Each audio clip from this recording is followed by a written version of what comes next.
22 degrees, Christmas Eve, and two little girls were sleeping on trash. They'd been there since morning, 12 hours in the cold, waiting for someone, anyone, to care. "Please don't take us back," one whispered when Isaac Smith approached. "We'll be good," the other added, her voice breaking. "We promise we'll be good." Isaac froze. What he'd thought were trash bags piled behind the dumpster weren't trash at all. They were children, 8 years old maybe, younger, huddled together under torn blankets. Around their necks hung small tarnished lockets. Isaac was just a single dad trying to get home to his son. He thought he'd call the authorities, make sure these girls were safe, and move on with his life. He had no idea that what was inside those lockets would change everything. Before we continue, please tell us, where in the world are you tuning in from? We love seeing how far our stories travel. Isaac had almost driven past. The commercial district was mostly empty. Businesses closed early for the holiday. Streetlights reflected off patches of ice, and colored lights twinkled from the few decorated storefronts still open. He'd been thinking about his 6-year-old son, Aiden, waiting with their neighbor, Mrs. Veronica, probably bouncing off the walls with excitement about Christmas morning. But something made him slow down. That movement near the dumpster. His construction manager instincts kicked in. Was someone hurt? Did someone need help? He pulled over, put his truck in park, and approached slowly. That's when he saw them clearly. Two small figures pressed together for warmth. Long, curly brown hair tangled and matted with dirt. Faces pale from cold and fear. And around each of their necks, a small tarnished locket. "Hey," Isaac said softly now, kneeling a few feet away, careful not to frighten them further. "Are you okay? Where are your parents?" The girls stirred. One lifted her head, couldn't have been more than 8 years old, her eyes wide with a fear that made Isaac's chest tighten. But beneath the fear was something worse, resignation, as if she'd been waiting for this moment and already knew how it would end. That's when she'd whispered those words, "Please don't take us back." Isaac's heart broke at the fear in her voice. He kept his movements slow, his voice gentle. "I'm not going to take you anywhere you don't want to go, sweetheart. I just want to make sure you're okay. Can you tell me what's going on?" The other girl sat up now, instinctively positioning herself in front of her sister, like a tiny shield. "We don't have anywhere else to go." Her voice was stronger, but still shaking. Our stepdad said we were too much trouble. He left us here this morning and said we better not come home." "What kind of monster abandons children on Christmas Eve, out here in the cold?" Isaac swallowed hard, keeping his expression calm. "I'm Isaac. What are your names?" The protective one hesitated, studying his face like she was trying to decide if he was safe. Finally, she answered, "I'm Erica. This is Emma. We're twins." "Well, Erica and Emma, I have a son about your age at home. How about you come with me, just for tonight? It's warm and there's food, and tomorrow we'll figure everything out together. Does that sound okay?" Emma's eyes filled with tears. "You really mean it? We can come inside?" The question broke something in Isaac. These children had been left on trash, on Christmas Eve, and they were asking permission to come inside from the cold. Yes, absolutely. He stood slowly, offering his hands. "Come on, let's get you out of this cold." Erica grabbed Emma's hand first before reaching for Isaac's. Even accepting help, she was protecting her sister. Isaac filed that away. This little girl had been carrying weight no child should carry. In his truck, with the heat blasting, the girls huddled together in the back seat. Isaac caught glimpses of them in the rearview mirror. Emma kept touching her locket, her fingers trembling. Erica stared out the window, but never let go of her sister's hand. "How old are you girls?" Isaac asked, keeping his tone light. "8," Erica answered. "Our birthday was in March." 8 years old. Isaac's mind raced as he drove. He'd call the authorities tomorrow morning. Child services would need to get involved. But tonight, Christmas Eve, These kids deserved to feel safe. They deserved to feel like someone cared. He thought about his own son, Aiden, 6 years old, full of life and kindness. His mother had walked out when he was barely 2, chasing dreams in Los Angeles and leaving nothing but divorce papers and silence. Isaac had spent 4 years building a life for just the two of them. He worked as a project manager for a construction firm, made decent money, had a nice house in suburban Ohio. It wasn't the life he had imagined once upon a time, but it was good. It was enough. Now, driving home with 2 terrified little girls in his back seat, Isaac felt that life was shifting beneath him. When Isaac walked through his front door with Erica and Emma in tow, Mrs. Veronica gasped. The older woman had been watching Aiden for the evening, and Isaac saw her take in the scene, 2 shivering children in dirty, thin clothes clinging to each other. "Oh, my word," Mrs. Veronica breathed. "Isaac, what—" "I found them behind the grocery store," Isaac said quietly, not wanting the girls to hear the full horror in his voice. "They need help. Can you grab some of your granddaughter's old clothes? I'm going to run them a warm bath." Mrs. Veronica didn't ask questions. She just nodded and hurried to the phone to call her daughter. In the bathroom, Isaac started filling the tub with warm water, testing the temperature carefully. Emma and Erica stood in the doorway, still holding hands, watching him with uncertain eyes. "The water will feel good," Isaac said gently. "I'll leave you 2 alone to get cleaned up, and there'll be clean clothes right outside the door, okay? Take your time. You're safe here." Emma's voice was small. "Do you promise?" Isaac crouched down to their eye level. "I promise. No one's going to hurt you. Not while I'm here." While the girls bathed, Isaac heated up leftover soup and made sandwiches. His hands were shaking. What had those children been through? How long had they been out there in the cold? Who was this stepfather who'd thrown them away like garbage? "Dad?" Aiden's voice came from the hallway.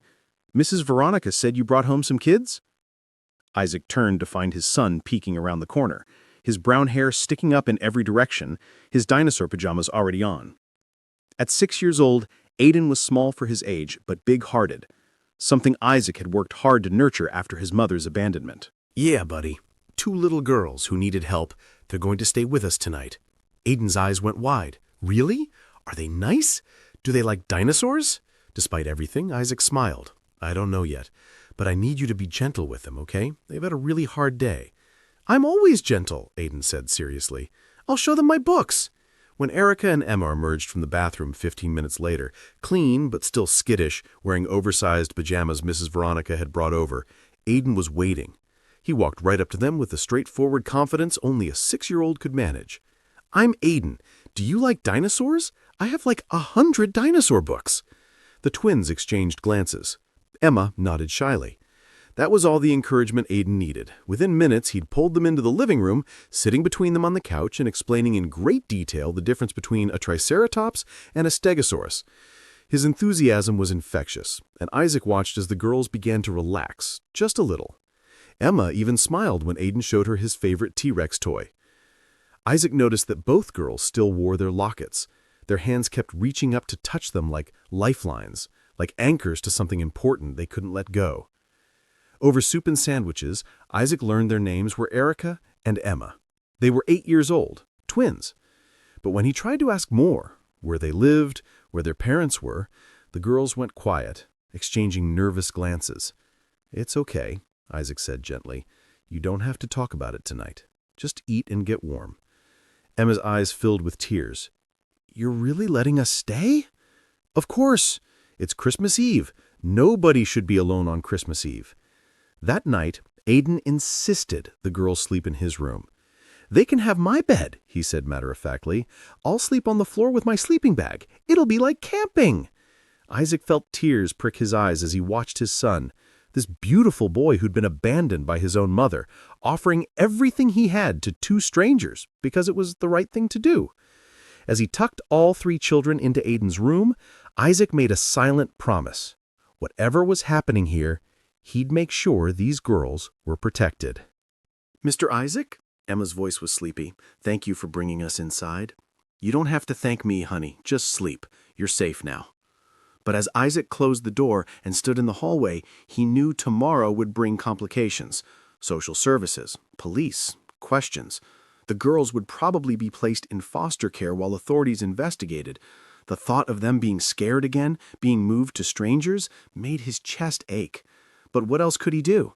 He was a single father with a full-time job. He barely managed with just Aiden. Still, those two little girls sleeping in there, they deserved better than what life had given them. Christmas morning brought unexpected magic. Isaac had managed to wrap some of Aiden's toys before dawn, a stuffed animal, a puzzle, some art supplies, and put them under the tree for Erica and Emma. When the girls woke and saw presents with their names on them, their reactions were pure wonder. "These are for us?" Emma whispered, as if she couldn't believe it. "Of course," Isaac said. "It's Christmas." Erica's eyes filled with tears. "But we didn't." "You don't need to do anything to deserve Christmas," Isaac said gently. "You just need to be here." The joy on their faces as they opened those simple gifts reminded Isaac why this holiday mattered. Aiden was thrilled to share, helping them unwrap things and explaining how each toy worked. By noon, the three children were inseparable. Over the next few days, as the girls began to relax into the safety of Isaac's home, small pieces of their story emerged. Emma flinched when Isaac reached for a plate too quickly. Erica asked permission before doing anything, even getting water. They both ate like they weren't sure when the next meal would come. Finally, one evening while Aiden was asleep, the twins broke down. They told Isaac everything. Their stepfather's name was Derek. He hadn't always been mean. At first, he'd seemed kind, taking care of them when their mom got sick. But then he started using something, they didn't know what, that made him angry and unpredictable. "He'd hit us when we made noise," Erica whispered, her voice barely audible. "Or when we asked for food." "Mom tried to stop him," Emma added, tears streaming down her face. "But she was so sick, she couldn't—" Isaac's hands clenched so tight his knuckles turned white, but he kept his voice gentle. "What happened to your mom, sweetheart?" "She got really sick. Derek said she had to go to the hospital, but we never saw her again. He said she didn't want us anymore." Isaac's chest tightened. These children had lost their mother and been abused, all in the span of months. "Then yesterday morning, Derek woke us up before it was light. He drove us to that dumpster and told us to get out. He said we were too much trouble, too expensive, too loud. He said if we came back, things would be much worse than sleeping in the cold," Emma finished, her voice breaking. They'd been there for almost 12 hours before Isaac found them. Isaac listened, his heart breaking with every word. When they finished, he knelt down to their level, looking both girls in the eyes. "Listen to me. What happened to you was wrong. None of it was your fault, and I promise you I won't let anyone hurt you again." "But where will we go?" Erica whispered, fear creeping back into her voice. "Foster homes are scary. The kids at school said—" "You're going to stay here," Isaac interrupted. "I'm going to apply to be your temporary foster parent. I'm going to take care of you while we figure everything out, okay? You're safe now, I promise." He had no logical reason to do this. He barely knew these girls. He was already stretched thin as a single father. But looking at their tear-stained faces, at the hope warring with fear in their eyes, Isaac knew he couldn't do anything else. They'd been through too much. If the least he could do was protect them, give them stability while the system worked, then that's what he'd do. The caseworker who visited after the holidays seemed surprised but supportive. Isaac's background check came back spotless. His home was more than suitable. And most importantly, Erica and Emma refused to leave his side, clinging to him whenever anyone suggested separating them. Within a week, Isaac was approved as their temporary foster parent. He also hired a private investigator, a guy he'd worked with on construction site security issues. Isaac wanted to understand everything: who their mother was, where this Derek had gone, what had really happened. He owed them that much. The next few weeks transformed Isaac's household. The girls began to heal, slowly shedding layers of fear. Aiden became their fierce little protector, always making sure they had enough to eat, sharing his toys without being asked, holding their hands when they seemed scared. One afternoon, Isaac found Emma teaching Aiden how to braid hair, all three of them giggling on the living room floor. Another evening, Erica helped him make dinner, carefully following his instructions, her face lighting up when he praised her chopping skills. They were becoming a family. The private investigator's report came back with disturbing details. The stepfather, Derek Rivers, had a history of substance abuse and multiple arrests. He'd apparently fled the state after abandoning the girls, probably knew what he'd done could land him in prison. Isaac immediately contacted the police with all the information the girls had shared about the abuse. Between their testimony, medical records showing old injuries that hadn't been reported, and the investigators' findings, there was more than enough evidence. Within 2 weeks, Derek Rivers was arrested in a neighboring state and charged with child abuse and abandonment. When Isaac told the girls, they cried. Not from sadness, but from relief. They were finally safe. He was finally gone. "He can't come back?" Emma asked, her voice small. "He can't come back," Isaac confirmed. "I won't let him near you, ever."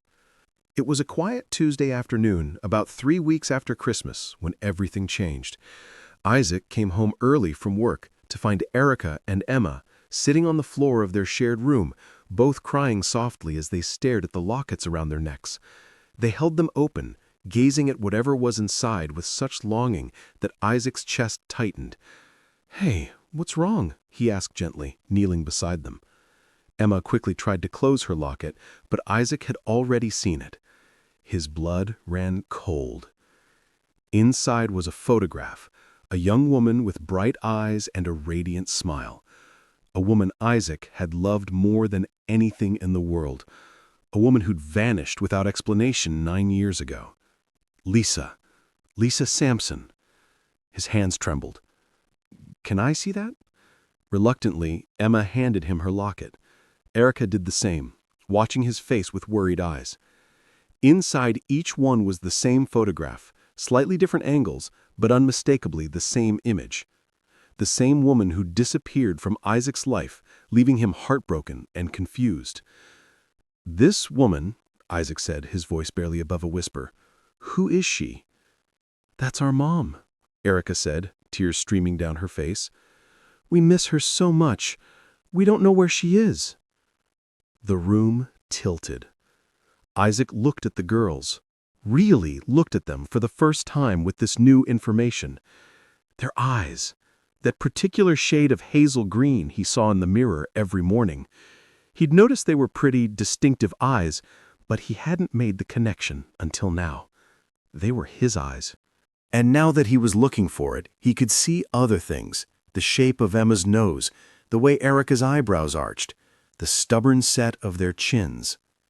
No, it couldn't be. Lisa had been pregnant?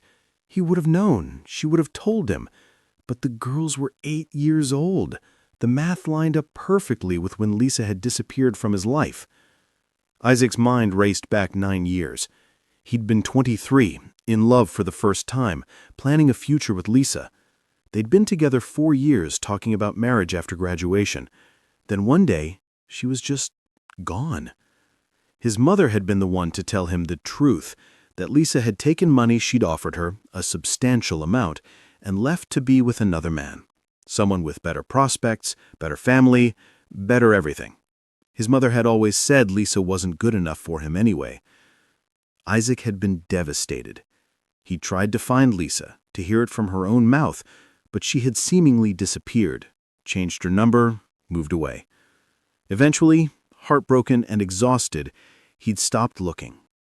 He'd met someone else eventually, Aiden's mother, but that relationship had been a disaster from the start. She'd left when Aiden was 2, and Isaac had poured all his energy into being a good father. But now, sitting here, with 2 little girls who wore Lisa's face in lockets around their necks, who had his eyes and her smile, Isaac felt the foundations of everything he'd believed begin to crack. "Your mom," he managed to say, still trying to console them, as even his own world tilted. "What's her full name?" "Lisa Vanessa Sampson," Emma answered, her voice breaking. "She got really sick, and then Derek, our stepdad, he said she was gone, and we couldn't see her anymore. But we don't know if she...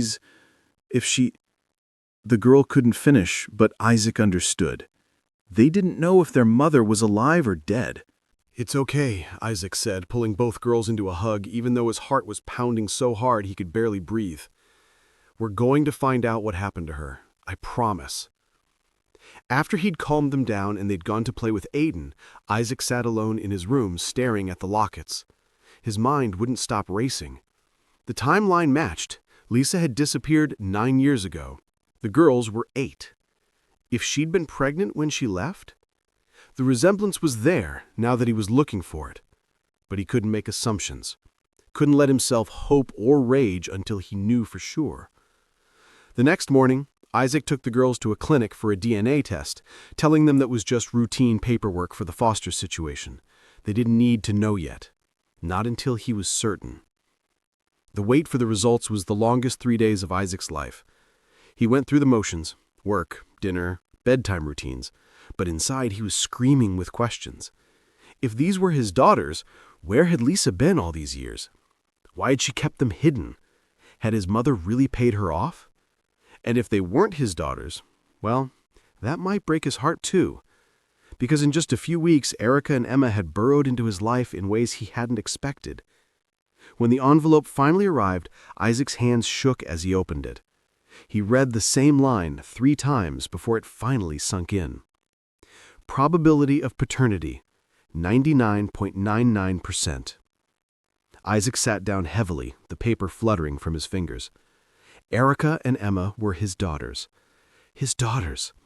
He had 2 8-year-old girls he'd never known existed, who'd been living with an abusive stepfather while he'd been completely unaware they were even born.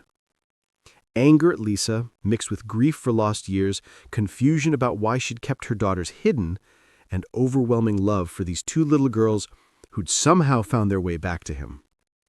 The private investigator's next report answered some questions and raised others. Lisa Sampson had been hospitalized in Cleveland 3 weeks ago with a severe infection. She'd been unconscious when she arrived, and when she'd finally woken up, she immediately asked for her daughters. She was currently in a rehabilitation facility, recovering. She was alive. Lisa was alive. Isaac made the call before he could second-guess himself. "I need to speak with Lisa Sampson," he told the receptionist, his voice shaking. "It's about her daughters." When Lisa came on the line, her voice was weak but frantic. "Do you have news about Erica and Emma? Please, I've been trying to find out where they are. Lisa." Isaac's voice cracked. "It's Isaac. Isaac Smith." The silence stretched so long he thought she'd hung up. "Isaac?" she finally whispered. "How? Why?" "I have them. Erica and Emma. They're safe. They're with me." The sound Lisa made was pure relief, a sob that seemed to come from somewhere deep inside. "Oh my God! Oh, thank God! Are they hurt? Are they okay?" "They're okay. They're safe." Isaac's hands were shaking. "Lisa, where have you been? What happened?" I was hospitalized. When I woke up, Derek was gone, and the girls were gone. I've been trying to find them for 3 weeks, calling everyone I could think of, and no one knew anything, and I found them on Christmas Eve," Isaac said quietly. "Abandoned behind a dumpster. I took them in." Lisa's sob echoed through the phone. "He left them on the street? Oh God, my babies!" "They're safe now. I promise you, they're safe." Isaac closed his eyes, gathering his courage. "Lisa, I need to tell you something. I had a DNA test done. They're mine. Erica and Emma are my daughters too." The silence was deafening. You took a DNA test?" Her voice was barely a whisper. "The girls had lockets with your picture. I recognized you, and when I really looked at them, I saw... Lisa, why didn't you tell me you were pregnant? Why did you leave? I tried, she choked out. Isaac, I tried so hard to reach you. But your mother...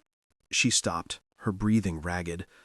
We need to talk, but not like this. Not over the phone. Can you bring them to see me? When? Asked Isaac. As soon as possible. Please. I need to see my babies. I need to see you. 2 days later, Isaac brought Erica and Emma to the rehabilitation facility. He'd sat them down the night before and told them the truth, that he was their biological father, that their mother was alive and recovering, that everything was going to change now.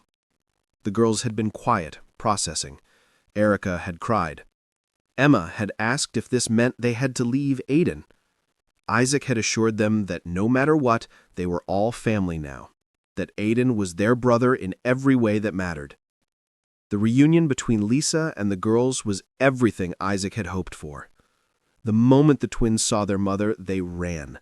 Lisa dropped to her knees, arms wide, and caught them both. The three of them collapsed into a heap of tears and I love yous and I'm sorries.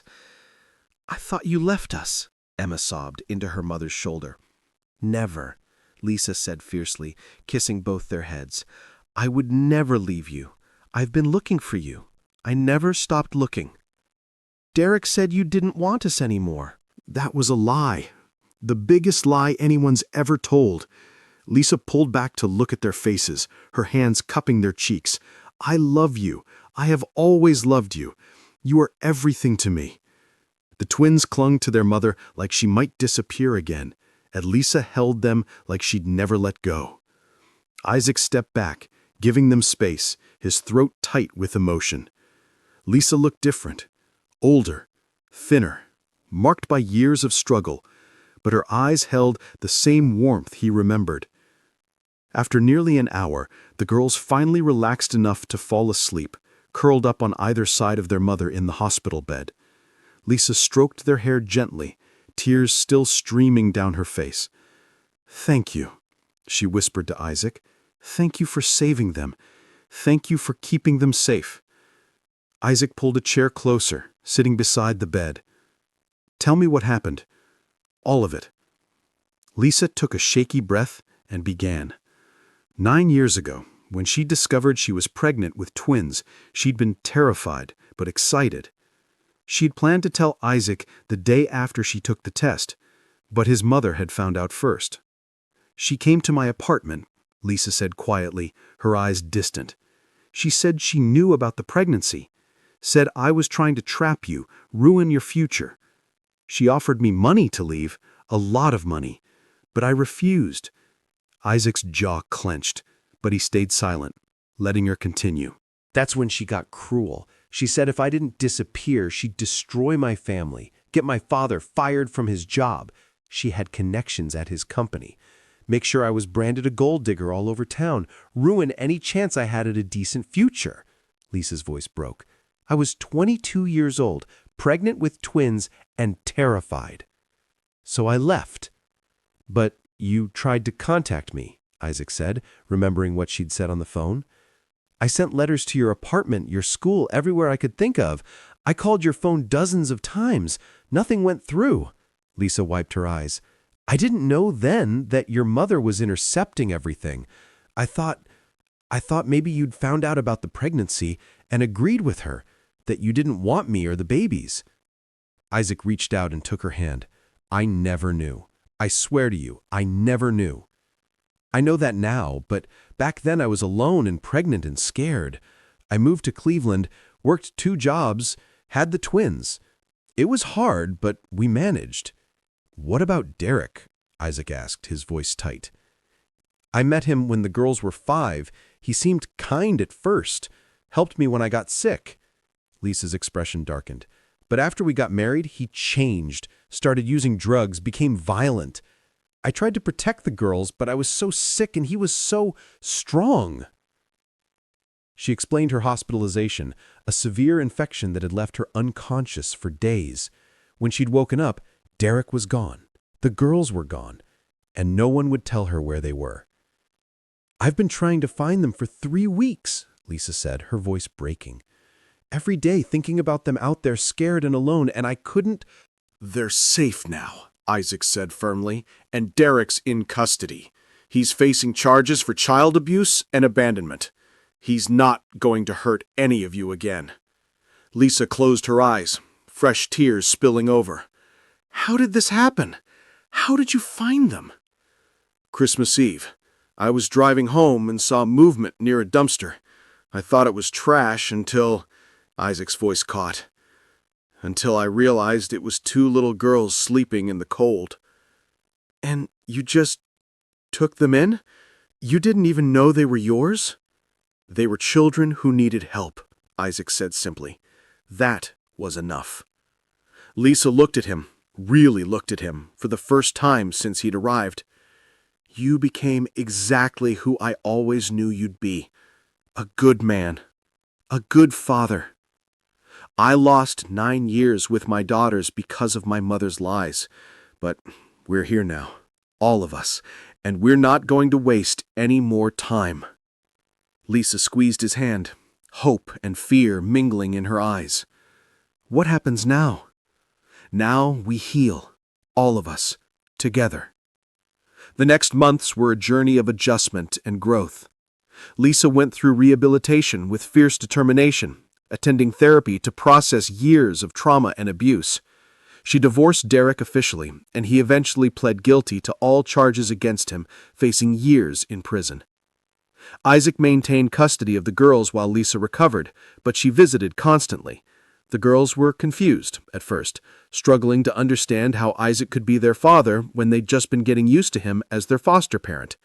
They were polite, but distant, still calling him Mr. Isaac even after learning the truth. It hurt, but Isaac understood. He couldn't force a relationship. He could only show up, day after day, and love them. What surprised everyone was how naturally Lisa and Aiden bonded. The first time she visited after getting out of the hospital, Aiden had shyly shown him his room, his toys, his drawings. By her third visit, he was climbing into her lap for stories. One evening, Isaac found them in the kitchen together, Lisa teaching all 3 children to make cookies. Aiden stood beside her, his small hand in hers, looking up at her with absolute trust. "Mom says we have to add chocolate chips," he said naturally, and then froze, his eyes wide. "I mean, Miss Lisa, I'm sorry." Lisa knelt down immediately, cupping his face gently. "Aiden, sweetheart, you can call me whatever feels right to you. If Mom feels right, then that's perfect." "Really?" Aiden's voice was small, hopeful. "Because my real mom left me, and I always wanted— Is it okay?" "It's more than okay, because you're part of this family too. You're their brother, which makes me your son too, if you'll have me." Aiden hugged her so tightly that Isaac had to turn away, overwhelmed. Erica and Emma watched this exchange with wide eyes. Later that night, Erica approached Isaac in the kitchen. Erica approposed Isaac in the kitchen. Aiden calls her mom.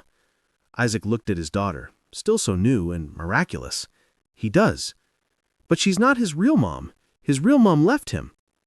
"That's true," Isaac said carefully, "but Lisa chose him. She chose to love him and be there for him. Sometimes the people who choose to be your family are just as real as the ones you're born to." Erica was quiet for a long moment. "You chose us too, before you even knew we were yours." Isaac's throat tightened. "I did, and I'd choose you again every single time." Spring arrived with unexpected warmth. Lisa had been cleared by her doctors and had moved into a small apartment nearby, but most evenings found her at Isaac's house, helping with homework, cooking dinner, and reading bedtime stories. One Saturday in May, they all went to the park together. It was one of the first truly warm days of the year, and the kids were running wild, climbing on playground equipment and shrieking with laughter. Aiden was showing the girls how to pump their legs on the swings, when suddenly Emma lost her grip. She fell hard, scraping her knee badly enough that blood immediately welled up. She started crying, and both Isaac and Lisa rushed over. But before either adult could reach her, Erica and Aiden were already there. Aiden had pulled out the small first aid kit Isaac always made him carry, and Erica was holding Emma's hand, murmuring comfort. "It's okay, Emmy," Erica said. "Dad will fix it. Dad always fixes things." Isaac froze mid-step. Lisa's hand found his, squeezing tight. "Dad!" Emma called out, tears streaming down her face. "It really hurts!" The word hit Isaac like a physical blow, the best kind. He hurried over, kneeling beside Emma and carefully cleaning the scrape. "I've got you, sweetheart," he said, his voice thick with emotion. "You're going to be just fine." "I know," Emma said, trustingly, "because you're my dad." Later, sitting on the park bench with Lisa while their children played, Isaac said quietly, "Did you hear?" "I heard," Lisa said, tears in her eyes. "Isaac, you've been so patient with them. You've earned that." "I just love them," Isaac said simply. "I didn't know they existed for 8 years, but the moment I found them, they were mine." That evening, after dinner, the girls asked to talk to Isaac privately. They led him to their room and closed the door, both looking nervous. "We wanted to say something," Erica started, Emma nodding beside her. "We know we've been kind of weird about the whole dad thing. It's just been a lot to understand. But we've been watching," Erica said, "how you take care of us, how you make our lunches with the crusts cut off because Emma doesn't like them, how you learn to braid our hair even though you didn't know how you chase away our nightmares and never get mad when we wake you up. How you chose us before you even knew we were yours," Emma added softly. "And we wanted you to know," they said together, "that we're really happy you're our dad." Isaac pulled them both into a tight hug, not trusting himself to speak past the lump in his throat. "I'm really happy you're my daughters," he finally managed. "The luckiest day of my life was the one where I found you." Summer arrived with long golden days. Lisa had become such a constant presence that it felt strange when she wasn't there. One evening, after the kids were asleep, Isaac and Lisa sat on the back porch watching fireflies dance across the yard. "I've been thinking," Isaac said slowly, "about us, about all of this." Lisa's hand found his. "Me too." "I loved you when we were young," Isaac continued. "I thought I'd never get over losing you. But this, what we have now, it's different, stronger." "We've both been broken," Lisa said softly, "but somehow we're putting each other back together. The kids are putting us back together." "I don't want you in a separate apartment," Isaac said, turning to face her. "I want you here, with us, permanently, with our family." He reached into his pocket and pulled out a small velvet box. Lisa's breath caught. "I'm not saying we rush into anything complicated, but Lisa, I don't want to waste any more time. I want to build a life with you. I want our kids to have both of us, together, every day." He opened the box, revealing a simple but beautiful ring. "Lisa Sampson, will you marry me? Will you let me spend the rest of my life making up for the years we lost?" Lisa was crying and nodding before he finished. "Yes, yes, Isaac, 1,000 times yes." He slipped the ring on her finger and kissed her, both of them laughing through their tears. They called the children inside, and when Isaac told them the news, Aiden let out a whoop of joy. "Does this mean we're all staying together forever?" "Forever and ever," Lisa confirmed. Erica and Emma looked at each other, then broke into the biggest smiles Isaac had ever seen. "We're going to be a real family?" Emma asked softly. "We're already a real family, sweetheart. But yes, officially too." The wedding was small and intimate, held in October in the same park where Emma had first called Isaac Dad. The autumn leaves painted everything in shades of gold and crimson. Aiden walked down the aisle first, carrying the rings with such serious concentration that several guests had to stifle laughs. Erica and Emma followed, scattering rose petals and matching blue dresses, their curly brown hair adorned with tiny white flowers. Then Lisa appeared, radiant in a simple ivory dress, and Isaac felt his breath catch. This woman who'd been lost, who'd been found, who'd fought through so much to get here. Their vows were simple but powerful. "Lisa," Isaac said, his voice steady despite the emotion, "you gave me the greatest gifts. Not once, but twice. First with Erica and Emma, and then by accepting Aiden as your own. You took our broken pieces and made us whole. I promise to spend every day being worthy of the trust you've placed in me. I choose you today, tomorrow, and always." Lisa squeezed his hands, tears streaming. "Isaac, you found our daughters when they needed you most, and you loved them before you even knew they were yours. You gave me a second chance at the life I thought I'd lost forever. You showed me that family isn't just about blood. It's about who shows up, who stays, who chooses love even when it's hard. Thank you for finding us. Thank you for bringing us home." When they kissed, the kids erupted in cheers. Then Isaac and Lisa opened their arms, and suddenly it was a group hug, all 5 of them wrapped together. "We're family," Erica whispered. "Forever," Emma added. "The best family in the whole world," Aiden declared. This is what real family looks like. Choosing to love, choosing to stay. At the reception, as the sun began to set, painting the sky in brilliant oranges and pinks, the 5 of them posed for a family photo, Isaac and Lisa in the center, Aiden, Erica, and Emma arranged around them, all of them smiling so hard their faces hurt. Later, walking to the car, Aiden between his parents holding both their hands, the twins walking ahead and looking back every few steps to make sure everyone was still there, Isaac felt a peace he'd never known before. They had been 5 separate, hurting people. Now they were one family, whole, complete, and together. That, Isaac thought, as he squeezed Lisa's hand and watched their 3 children pile into the car still chattering excitedly, was the greatest Christmas miracle of all. Not just that he'd found 2 little girls sleeping on trash on Christmas Eve, but in saving them, he'd found everything he'd ever needed. His daughters, his love, his family, and finally, after years of searching, his home. If this story touched your heart the way it touched mine, please don't let it end here. Let it remind you, kindness still matters, compassion still changes lives, and hope is never wasted. Subscribe and be part of our Soul Lift Stories family, where every story lifts the spirit and reminds us that light always finds its way back. And if this moment moved you, share it, because sometimes sharing hope is the kindest thing we can do.